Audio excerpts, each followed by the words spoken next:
Hello दोस्तों, कैसे हो? आशा करते हैं सभी लोग ज़बरदस्त मस्त होंगे। तो जैसा कि आप सभी लोगों को पता है, उत्तर प्रदेश पुलिस की वैकेंसी आ गई 60,244 हैं और दरोगा की वैकेंसी आने वाली हैं जो समथिंग 3,000 के करीब आएंगी। तो अगर आप दोनों की तैयारी कर रहे हो तो हम आप लोगों के लिए हिंदी चैप्टर वाइज स्टार्ट कर रहे हैं।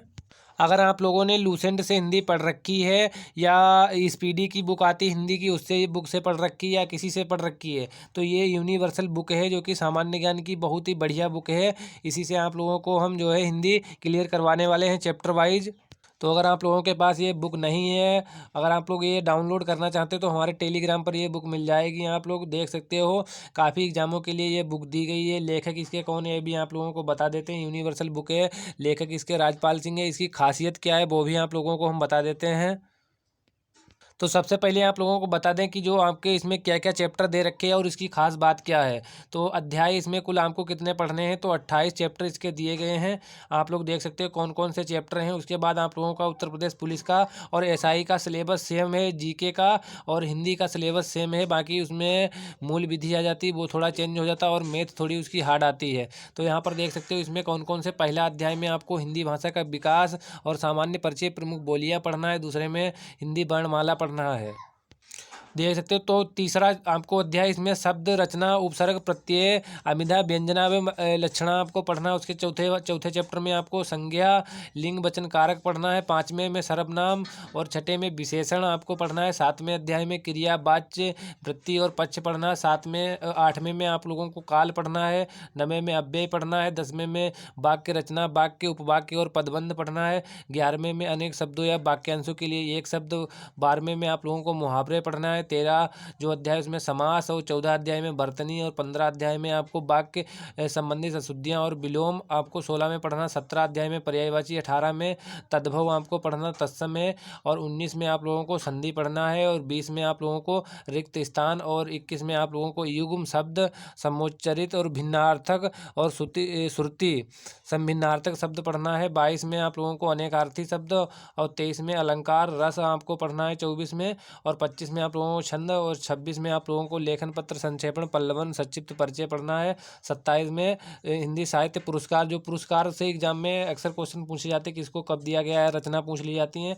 28 में शब्दावलियाँ दी गई हैं। तो आप लोगों की इस बुक की खासियत बता देंगे, क्योंकि लूसेंट हम भी पढ़ चुके हैं और उसके बाद हमने स्पीडी की भी हिंदी की बुक पढ़ी है, और एक बुक और मार्केट में आ रही है। एक मार्केट में बुक कोई आ रही है, उसका नाम हमें इसमें याद नहीं आ रहा है। तो ये बुक हमने सभी देखी हैं, पढ़ी भी हैं, तो उनसे ये कुछ यूनिक बुक लगी। क्योंकि अगर आप लोगों को बढ़िया से पढ़ना, तैयारी करना, क्योंकि मेन जड़ ये बुक दे रखी इसमें, मतलब बिल्कुल एग्जैक्ट दे रखा है। और इस बात, इसकी खासियत क्या है ये भी आप लोगों को बताने वाले हैं। सपोज करो आप लोगों ने हिंदी भाषा का सामान्य परिचय और बोलियां पढ़ ली, ये देख सकते हो इसमें बिल्कुल डिटेल से दिया गया है। तो अभी आपको हम इसका कराने वाले नहीं हैं।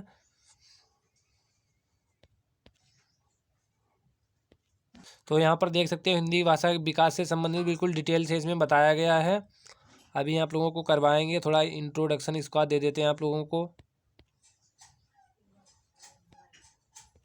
तो यहाँ पर बिल्कुल डीपली इसमें दे रखा है। अगर आप लोग एसआई की तैयारी कर रहे हो और एग्जाम में इस बार देख सकते हो एज में छूट भी मिली है, तो 30 साल एज कर दी गई, जनरल वालों की 25 साल कर दी गई है।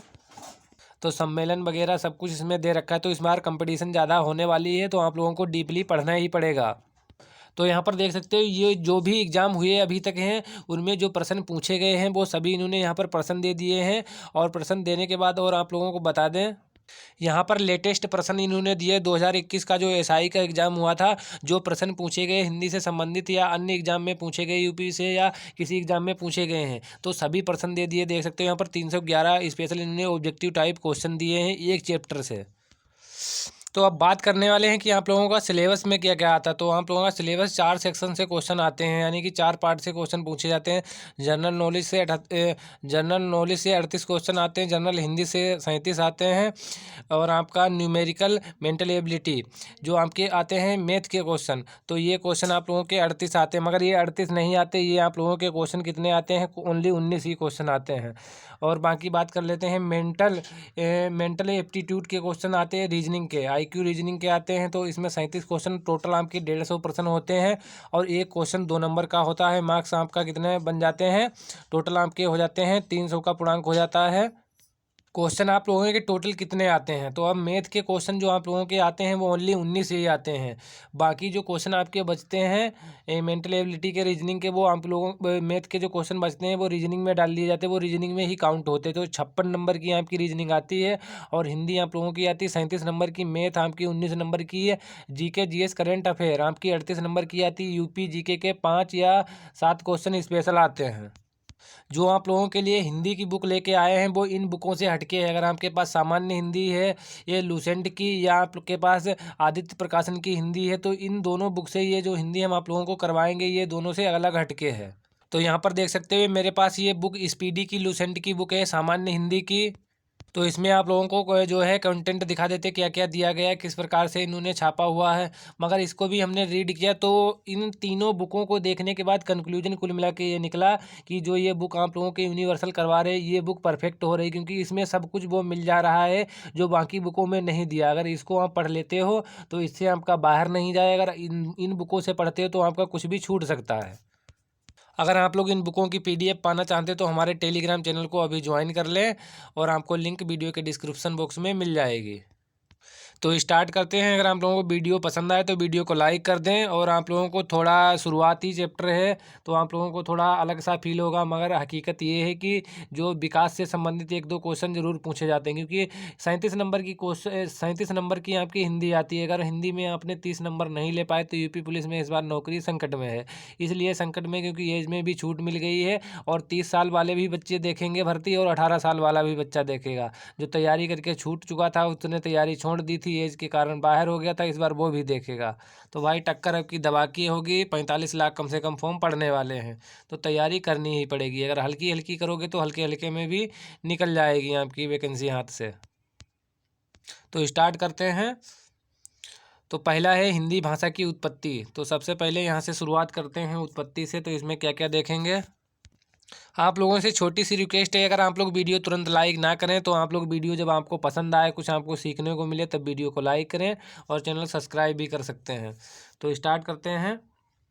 तो हिंदी भाषा की उत्पत्ति। तो भाषा शब्द संस्कृति, भाषा शब्द जो है संस्कृति के भाष इस धातु से बना है। जो भाषा शब्द है किससे बना है, संस्कृत के भाष धातु से बना है, जिसका अर्थ होता है बोलना या कहना। तो आपसे पूछा जा सकता है, जो एसआई की तैयारी कर रहे हैं उनके लिए तो डीपली में पूछा जा सकता है कि भाष धातु से, जो भाष धातु है ये किससे बना हुआ, संस्कृत से बना हुआ है। भाषा शब्द की, भाषा शब्द संस्कृत की भाष धातु से बना है, जिसका अर्थ होता है बोलना। और भाषा ही वह माध्यम है जिसके द्वारा मनुष्य अपने विचार, भाव और भावनाओं को व्यक्त करता है। तो आपसे पूछा जा सकता है किसके माध्यम से मनुष्य अपने भाव और विचारों को और भावनाओं को व्यक्त करता है, तो किसके, भाषा के माध्यम से जो है अपने विचार और भावों को व्यक्त करता है। उसके बाद क्या है, शब्दों के सार्थक समूह और संकेत। ये शब्दों के सार्थक समूह या संकेत को भाषा कहते हैं। तो भाषा किसे कहते हैं, शब्दों, ध्यान रखें, शब्दों का सार्थक क्रम यानी कि उनका कोई अर्थ होना चाहिए, समूह और संकेत को भाषा कहते हैं। नेक्स्ट आपको आगे दिया गया, क्या दिया गया है, भाषा वाक्यों से, वाक्य शब्दों से जो है भाषा किससे बनती है, वाक्यों से, और वाक्य शब्दों से बनता है, और शब्द मूल ध्वनियों से बनते हैं। तो ये चीज़, ये भी आप लोग फैक्टर याद रखें। भाषा किससे बनती है, वाक्यों से बनती है, वाक्य शब्दों से बनता है, और मूल शब्द किससे बनता है, ध्वनियों से बनता है। इस प्रकार वाक्य शब्द और मूल ध्वनियाँ ही भाषा के प्रमुख अंग हैं। नीचे आ जाते हैं तो यहाँ पर आप कुछ देख लेते हैं और फैक्टर यहाँ पर नीचे आते हैं। तो ये कामता प्रसाद गुरु के अनुसार भाषा वह साधन है जिसके द्वारा मनुष्य अपने विचार दूसरों पर भली भांति प्रकट कर सकता है और दूसरों के विचार आप स्वयं समझ सकता है। तो यहाँ पर देख लेते हैं भाषा के रूप।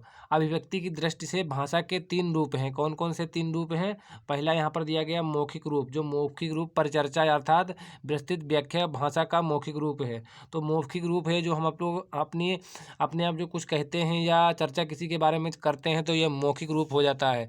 दूसरा क्या उनसा हो जाएगा, दूसरा हो जाएगा हमारा लिखित भाषा। लिखित भाषा का जो ये दूसरा हो जाएगा आपका भाषा का रूप कौन सा हो जाएगा, लिखित रूप, जिसमें हम अपने क्या करते हैं, पत्र लिखते हैं, निबंध या कहानी जो भी लिखते हैं।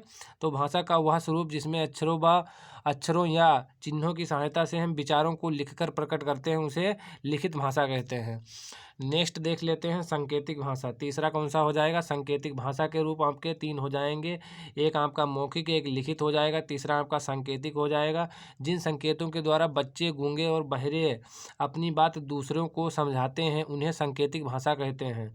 कुछ विद्वान भाषा के दो जो सांकेतिक भाषा, इसके दो रूप बताते हैं, मौखिक भाषा, दूसरी लिखित भाषा।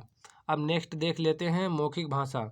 तो जो मौखिक भाषा है इसको आप लोग ध्यान से सुने, क्योंकि यहाँ से क्वेश्चन पिछली बार बने थे, इस बार भी बन सकते हैं। मौखिक भाषा, मौखिक भाषा की सबसे छोटी इकाई क्या है? जो मौखिक भाषा सबसे छोटी इकाई ध्वनि है। और क्या लिखित भाषा की सबसे छोटी इकाई क्या है? वर्ण। तो लिखित भाषा की सबसे छोटी इकाई कौन सी हो जाएगी? वर्ण हो जाएगा। वर्ण को ही हम अक्षर बोलते हैं। तो लिखित भाषा की सबसे छोटी इकाई हो जाएगी वर्ण, और यहाँ पर हो जाएगी मौखिक भाषा की सबसे छोटी इकाई ध्वनि। अब यहाँ पर आगे देख लेते हैं, जबकि भाषा की सबसे छोटी इकाई क्या है? भाषा की सबसे छोटी इकाई आपसे पूछा जाए या लिखित भाषा की सबसे छोटी इकाई पूछा जाए, तो ये आपकी वर्ण ही हो जाएगी। वर्ण क्या है? सबसे पहले ये देख लेते हैं। ध्वनि के लिखित रूप को वर्ण कहते हैं। वर्ण यानी आप लोग जानते हो वर्ण क्या है? जैसे ये क्या का लिखा हमने, तो क्या है ये? कि ये वर्ण है। तो ये वर्ण क्या है? ध्वनि के लिखित रूप को वर्ण कहते हैं। उसके बाद क्या है? वर्णों को लिखने के लिए चिन्हों की आवश्यकता होती है, उन्हें क्या कहते हैं? हम लिपि कहते हैं, लिपि चिन्ह कहते हैं। तो यहाँ से आप क्या समझे हैं कि ध्वनि जो है, ध्वनि के लिखित रूप को वर्ण कहते हैं, और वर्णों को लिखने के लिए चिन्हों की आवश्यकता होती है, उन्हें लिपि या लिपि चिन्ह कहते हैं। अर्थात ध्वनि के लिपि चिन्हों को वर्ण या अक्षर कहते हैं। अब इसका देख लेते हैं यहाँ पर कालानुक्रम। सबसे पहले हमारी ध्वनि आएगी, तो सबसे पहले हमारी यहाँ पर क्या आएगी? ध्वनि आएगी। उसके बाद हमारा वर्ण या अक्षर आएगा, उसके बाद शब्द आएगा, पद आएगा, उसके बाद क्या? वाक्य आएगा, उसके बाद क्या आएगा? अनविति आएगा। तो ये क्रम होता है। सबसे पहले ये आपसे पूछा जा सकता है। ध्वनि आपको पता होना चाहिए क्या है, वर्ण अक्षर क्या है, शब्द क्या है, पद क्या है, वाक्य क्या है, अनविति क्या है। तो इन चीज़ों को पता होना चाहिए। तो देख लेते हैं शब्द क्या है। शब्द वर्णों का सार्थक क्रम है। शब्द क्या है? वर्णों का सार्थक क्रम है। जो निश्चित अर्थ दे उसे क्या कहते हैं? शब्द कहते हैं। तो वर्णों का सार्थक क्रम जो निश्चित अर्थ दे उसे शब्द कहते हैं। और भाषा की लघुत्तम सार्थक इकाई क्या है? तो भाषा की लघुत्तम सार्थक इकाई, ये आप लोग याद रखें, क्या कहते हैं? भाषा की लघुत्तम सार्थक इकाई आपका क्या हो जाएगा? ये शब्द हो जाएगा। तो ये आप लोग याद रखें। जैसे कि कमल, कमल क्या है? ये एक शब्द है। तो ये भाषा की लघुत्तम सार्थक इकाई है। सार्थक का कोई अर्थ होना चाहिए। अब दूसरा देख लेते हैं। यहाँ पर हमने देखा शब्द क्या है, उसके बाद देखेंगे हम पद क्या है। तो पद क्या है? पद यहाँ पर देख लेते हैं। सार्थक वर्ण समूह शब्द कहलाता है। यानी कि सार्थक वर्ण जो समूह है शब्द कहलाता है। क्या कहलाता है? सार्थक वर्ण समूह शब्द कहलाता है। और जब वही शब्द वाक्यों में प्रयुक्त होता है तब इसे पद कहते हैं। तो आशा करते हैं आप लोग समझ में आ गया होगा कि जो हमारा शब्द है, अगर ये वाक्य में प्रयुक्त होता है तो इसे क्या कहते हैं? हम पद कहते हैं। जैसे कि मोहन क्रिकेट खेलता है, तो इसमें देख सकते हो यहाँ पर मोहन क्रिकेट खेलता है। तो यहाँ पर क्या दिया गया है? मोहन क्रिकेट खेलता है। यह वाक्य चार शब्दों में से मोहन क्रिकेट खेलता है से बना है, किंतु वाक्य में प्रयुक्त होने वाले ये शब्द पद कहलाएंगे। जैसे कि यहाँ पर जो क्रिकेट दिया गया है, खेलता है, ये सब क्या हो जाएंगे? यहाँ पर पद हो जाएंगे। तो आशा करते हैं आप लोग समझ गए होंगे। जब यही शब्द वाक्य में प्रयुक्त होता है तो इसे पद कहते हैं। शब्द जब वाक्य में प्रयुक्त होता है तो उसे हम पद कहते हैं। अब यहाँ पर देख लेते हैं वाक्य क्या होता है। वाक्य सबसे पहले समझते हैं। दो या दो से अधिक शब्दों के सार्थक समूह को जो निश्चित अर्थ प्रदान करते हैं उन्हें वाक्य कहते हैं। और इसे भाषा की पूर्णतम इकाई कहते हैं। जैसे मोहन कल विद्यालय जाएगा। तो यहाँ पर देख सकते हो जैसे कि शब्दों के सार्थक समूह जो निश्चित अर्थ देते हों, जो शब्द हैं इनके दो या दो से, यहाँ पर लिखा है दो या दो से अधिक शब्दों के सार्थक समूह जो निश्चित अर्थ प्रदान करते हैं उन्हें क्या कहते हैं? वाक्य कहते हैं। जैसे कि मोहन कल विद्यालय जाएगा, तो इसमें क्या है? एक सार्थक निकल रहा है कि अर्थ निकल रहा है। तो इसे, और यहाँ पर अगर हम उल्टा इसे कर दें, जाएगा विद्यालय मोहन कल, तो इसमें कोई अर्थ नहीं निकलता। तो आशा करते हैं कि आप लोग वाक्य भी समझ गए होंगे, वाक्य क्या होता है। अब देखने वाले हैं कि वाक्य के अंग कितने होते। तो वाक्य आप लोगों ने देख लिया, तो वाक्य के दो अंग होते। कौन सा? उद्देश्य और एक विधेयक होता है। ये छोटी छोटी चीज़ें ही हमारे एग्जाम में जो है हमें याद नहीं रहती हैं और क्वेश्चन गलत हो जाता है। तो उद्देश्य क्या है? वाक्य वाक्य में जिसके बारे में कुछ कहा जाता है उसे उद्देश्य कहते हैं। जैसे कि राम साइकिल बहुत तेज़ चलाता है, तो राम साइकिल बहुत तेज़ चलाता है, तो इसमें क्या हो जाएगा? राम के बारे में कहा गया कि साइकिल बहुत तेज़ चलाता है, तो वाक्य में जिसके बारे में कुछ कहा जाता है तो उसे उद्देश्य कहते हैं। एग्जाम्पल के तौर पर उदाहरण यहाँ पर दिए गए, जैसे कि राहुल होशियार विद्यार्थी है, अभय परीक्षा हाल में बैठा है। तो यहाँ पर देख सकते हो किसके बारे में? राहुल के बारे में कहा गया है कि वो होशियार है, और अभय यहाँ पर देख सकते हो परीक्षा हाल में बैठा। तो ये उद्देश्य हो गए हैं। तो आशा करते हैं कि आप लोग उद्देश्य समझ गए होंगे। वाक्य के दो अंग होते हैं, विधेयक और एक उद्देश्य होता है। विधेयक क्या होता है? उद्देश्य के बारे में जो कुछ कहा जाए उसे विधेयक कहते हैं। जैसे कि यहाँ पर देख सकते हो उद्देश्य के बारे में, जैसे कि कहा जाए कि राम आम तोड़ता है, तो यहाँ पर देख सकते हो क्या हो जाएगा? तो यहाँ पर क्या हो जाएगा? राम के बारे में जो कहा गया, क्या तोड़ता है? आम तोड़ता है। तो यहाँ पर राम, जैसे कि कहा गया है कि राम ने रावण को मारा, तो यहाँ पर क्या हो जाएगा? राम रावण को मारा, क्या हो जाएगा? ये यहाँ पर जो हो जाए विधेयक हो जाएगा। तो उपयुक्त वाक्य में एक व्यवस्थित शहर, और दूसरा कहा गया है कि चंडीगढ़ एक व्यवस्थित शहर है। तो यहाँ पर व्यवस्थित शहर है तो चंडीगढ़, तो यहाँ पर इसको निकाल लेंगे, और यहाँ पर जो बाकी बचेगा, जो ये चंडीगढ़ के बारे में बताया गया है, तो उद्देश्य के बारे में जो कुछ कहा जाए उसे विधेयक कहते हैं। तो विधेयक क्या हो जाएगा? एक व्यवस्थित शहर है, चंडीगढ़ एक व्यवस्थित शहर, तो ये आपका विधेयक हो जाएगा। और यहाँ पर राम ने रावण को मारा, तो उद्देश्य को, जो उद्देश्य के बारे में जो कुछ कहा जाए तो उसे क्या कहते हैं? हम विधेयक कहते हैं। तो आशा करते हैं कि आप लोग उद्देश्य विधेयक को समझ गए होंगे। अब यहाँ पर नेक्स्ट देख लेते हैं नेक्स्ट देखने वाले हैं अनविति क्या होती है। अनविति के अंतर्गत लिंग, वचन, पुरुष और काल के अनुसार शब्दों में परस्पर संबंध स्थापित किया जाता है। तो क्या हो जाएगा? अनविति के अंतर्गत वचन, लिंग, वचन, पुरुष और काल के अनुसार शब्दों में परस्पर संबंध स्थापित किया जाता है। यह संबंध कर्ता, क्रिया, कर्म और क्रिया, संज्ञा, सर्वनाम तथा विशेषण और विशेष में होता है। तो यहाँ पर देख सकते हो, आप लोग समझ पाए होंगे कि अनविति क्या है। तो अनविति के बारे में आप लोग समझ सकते हो कि इसके अंतर्गत लिंग, वचन, पुरुष, काल के अनुसार शब्दों में परस्पर संबंध स्थापित किया जाता है। इसके अंदर कर्ता, क्रिया, कर्म और क्रिया, संज्ञा और सर्वनाम तथा विशेषण विशेष से सम्मिलित किए जाते हैं। आगे देख लेते हैं, ये आप समझ पाए होंगे। तो अब देख लेते हैं, हिंदी का प्रादुर्भाव 1000 ईस्वी के आसपास माना जाता है।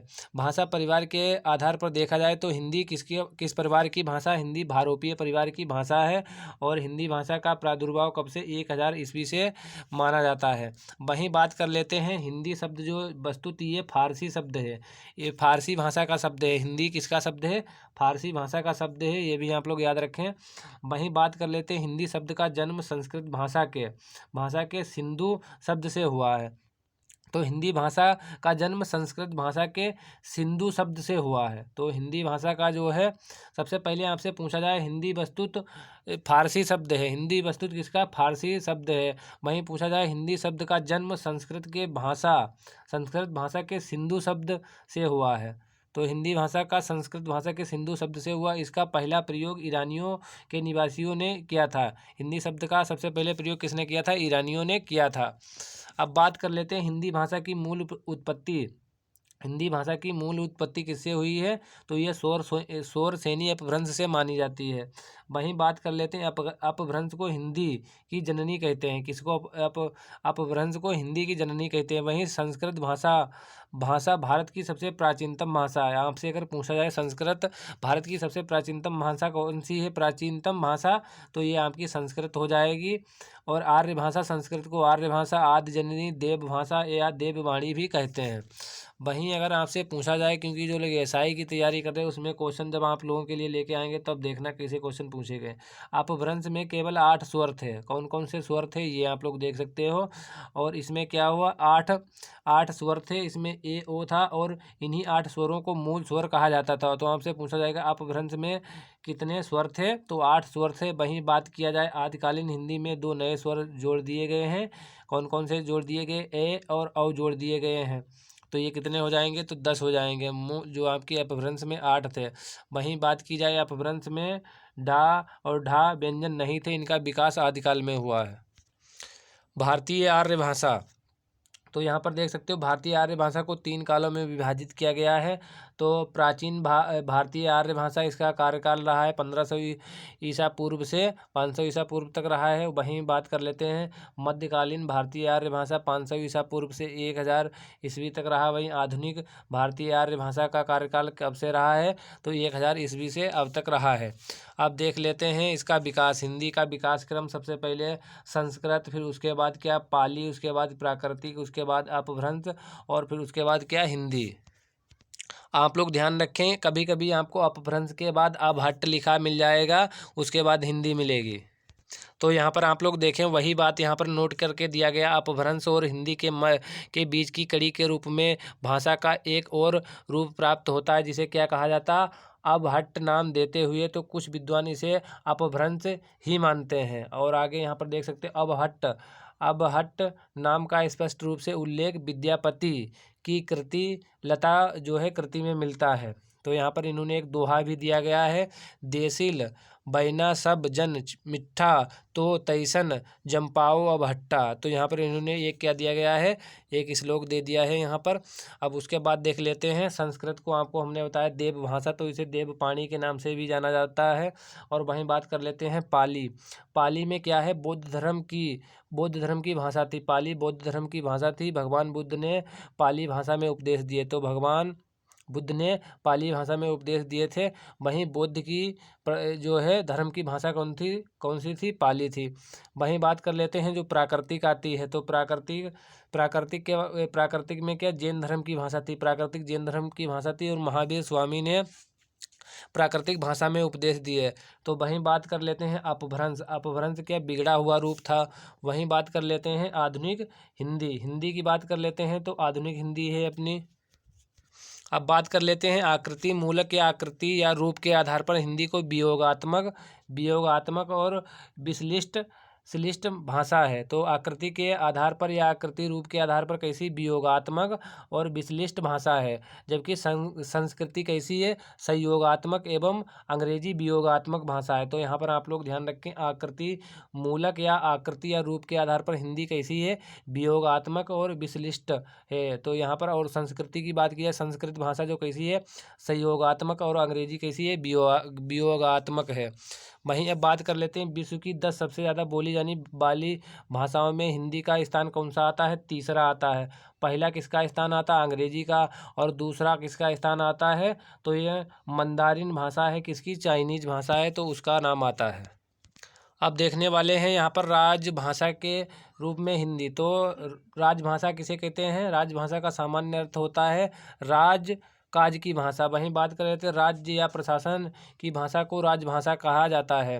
राजभाषा के माध्यम से समस्त प्रशासनिक कार्य संपादित होते। राजभाषा जनता व सरकार के मध्य सेतु का कार्य करती है। वहीं बात कर लेते 14 सितंबर 1949 को हिंदी को संविधान द्वारा भारत की राजभाषा घोषित किया गया था, इसलिए 14 सितंबर को प्रत्येक वर्ष हिंदी दिवस के रूप में मनाया जाता है। जबकि 26 जनवरी 1950 को भारत की राजभाषा के रूप में संवैधानिक मान्यता प्राप्त हुई थी। तो आपसे पूछा जाएगा कि कब जो है संवैधानिक मान्यता प्राप्त हुई थी हिंदी को, तो ये आपका 26 जनवरी 1950 को 50 हो जाएगा। और हिंदी दिवस आपसे पूछा जाए 14 सितंबर को मनाया जाता है। और आपसे ये पूछा जाएगा घोषित कब की गई थी, तो 1949 को जो है राजभाषा हिंदी को घोषित किया गया था। और संविधान द्वारा मान्यता कब प्राप्त हुई थी, 26 जनवरी 1950 को। इन दोनों में थोड़ा कन्फ्यूजन है, आप लोग देख जरूर लें वरना गलत आप मार देंगे। तो आपसे पूछा जाएगा भाषा कब हिंदी घोषित की गई थी, तो ये 14 सितंबर 1949 को। अगर पूछा जाए संवैधानिक मान्यता कब प्राप्त हुई थी, तो 26 जनवरी 1950 को। वहीं बात कर लेते हैं हिंदी भाषा को देवनागरी लिपि में लिखा जाता है। वहीं देवनागरी लिपि को नागरी लिपि भी कहा जाता है। देवनागरी जो लिपि है, इसकी जो है देवनागरी लिपि की उत्पत्ति ब्राह्मी लिपि से हुई है, यह भी आप लोग याद रखें। उसके बाद है जिस प्रकार ब्राह्मी लिपि बाएं से दाएं लिखी जाती है, वैसे देवनागरी लिपि भी बाएं से दाएं लिखी जाती है। तो देख सकते हो ये हमारा इधर वाला जो हाथ होता है ये हमारा बायां होता है, इधर वाला दायां होता है। तो हम लोग किस साइड से लिखते हैं, 26 जनवरी 1950 को संविधान में प्रशासकीय प्रयोजनों के लिए अंग्रेजी भाषा का प्रयोग 15 वर्षों के लिए तय किया गया था।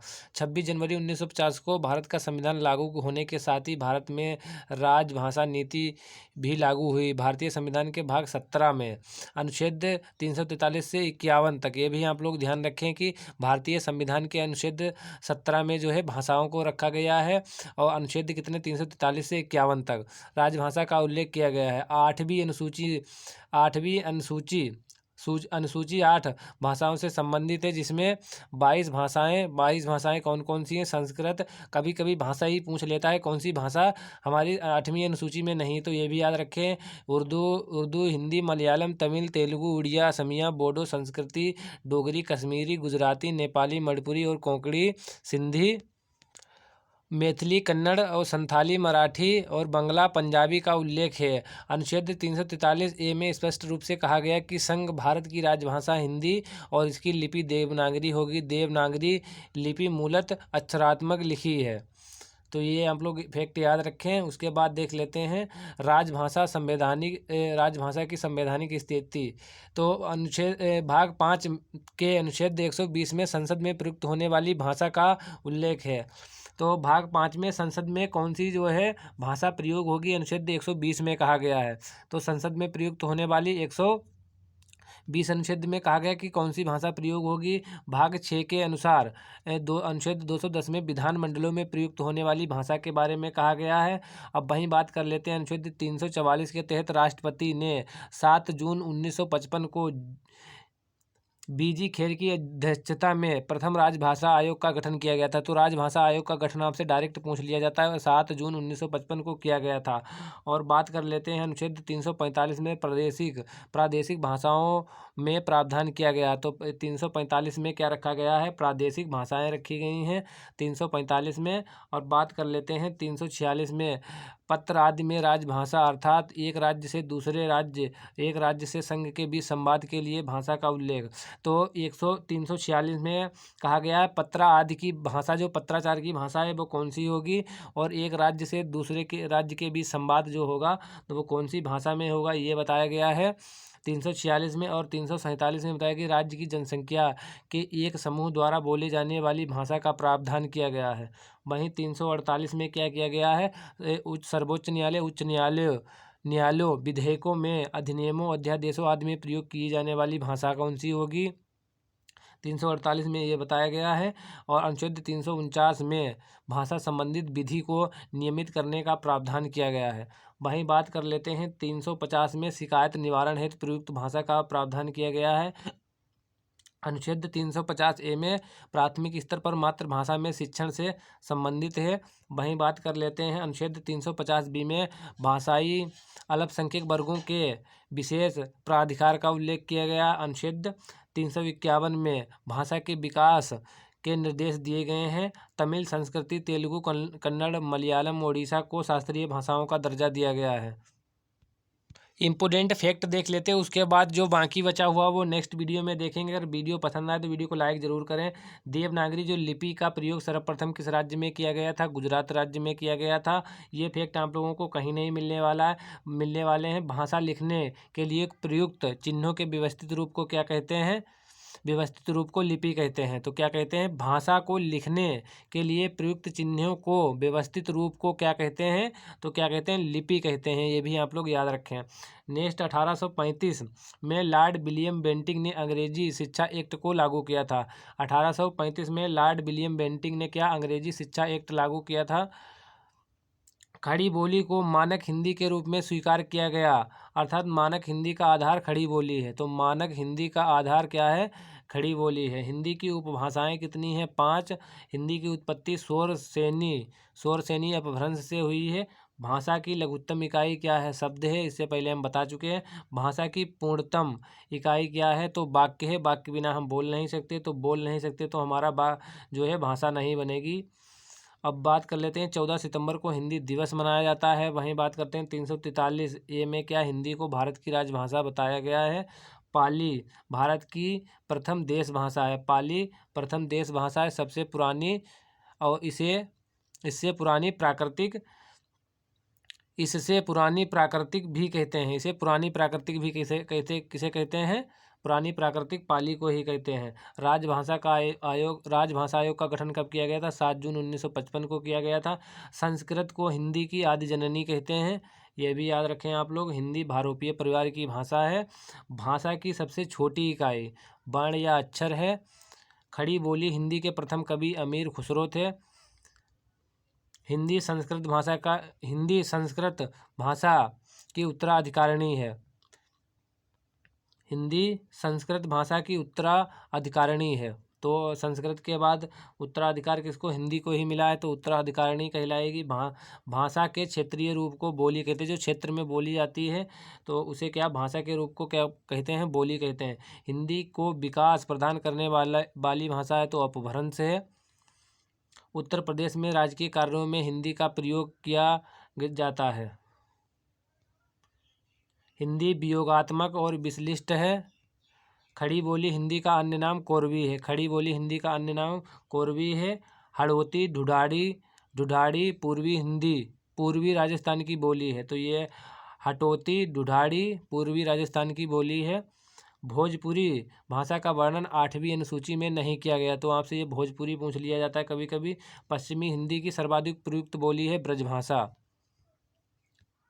नेक्स्ट देख लेते हैं। रामपुर, मुरादाबाद, मेरठ, बिजनौर, देहरादून, अम्बाला और सहारनपुर में खड़ी बोली अपने डेट रूप में दिखाई देती है। वहीं अमीर खुसरो ने हिंदी भाषा को हिंदवी कहा। अमीर खुसरो खड़ी बोली में रचनाएं करते थे। हिंदी शब्द का प्रयोग सर्वप्रथम फारसी भाषा की रचनाओं में मिलता है। कुछ फैक्ट और बाकी बचे, उनको कंप्लीट करने के बाद इससे हम टेस्ट लगाएंगे, तो आप लोग देख सकते हो कितने क्वेश्चन आप लोगों के बन रहे हैं। तो वीडियो पसंद आए तो लाइक करें। अगर आप लोगों का क्वेश्चन वगैरह है तो कमेंट बॉक्स में कमेंट कर सकते हैं। Thank you guys.